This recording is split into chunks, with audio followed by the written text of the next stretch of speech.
These two objects are linked by a secret formula and a mystery from 1769. Now, this is an Oscar statuette, and this is a 19th century sucrier. If you don't know what that is, don't worry. Sucrier is really just a fancy word for sugar bowl. See, up until about 1850 or so, sugar was almost exclusively kept and used in cones, and people would just cut chunks off whenever they needed to sweeten something. Sucriers were standard parts of tea sets, usually sold alongside matching creamers and teapots. But there's more to this particular one than meets the eye. And that hidden detail is what connects it to the little-known truth inside this statuette. Before I explain, there's something that you need to know. Log in is 2 words when it's a verb. The same thing goes for set up, break down, or even fly over. If a term is composed of an action followed by a direction, the verb form is always 2 words. Anyway, back to the sucrier.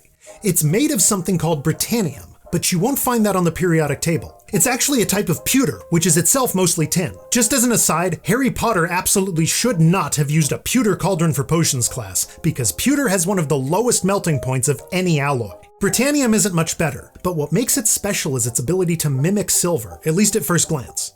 What makes it mysterious is that nobody knows where it came from. The only semi-reliable records that we have were written by Charles Dixon, an English candlestick maker living in 18th century Sheffield. In his notes, he said that a man named James Vickers bought the formula for something called white metal from a person who was deathly ill, but there's no mention of who that person actually was. Vickers certainly put the formula to good use though. By the time that electroplating came about, white metal was so popular in Great Britain that it was given the name britannium. It was mainly used to make low-cost silver plate, and it mostly fell out of favor by the 20th century.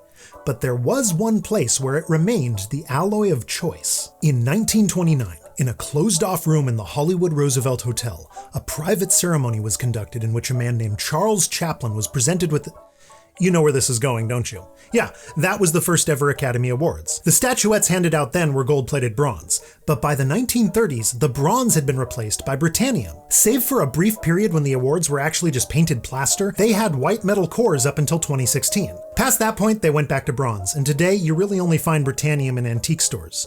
But for decades, every Oscar concealed that mystery in its core. We may never know who invented white metal, but now you know the link between antique silver plate and the Academy Awards. You also know that terms like log in and set up are always 2 words when they're verbs. And that makes you smarter than a lot of people who really should know better.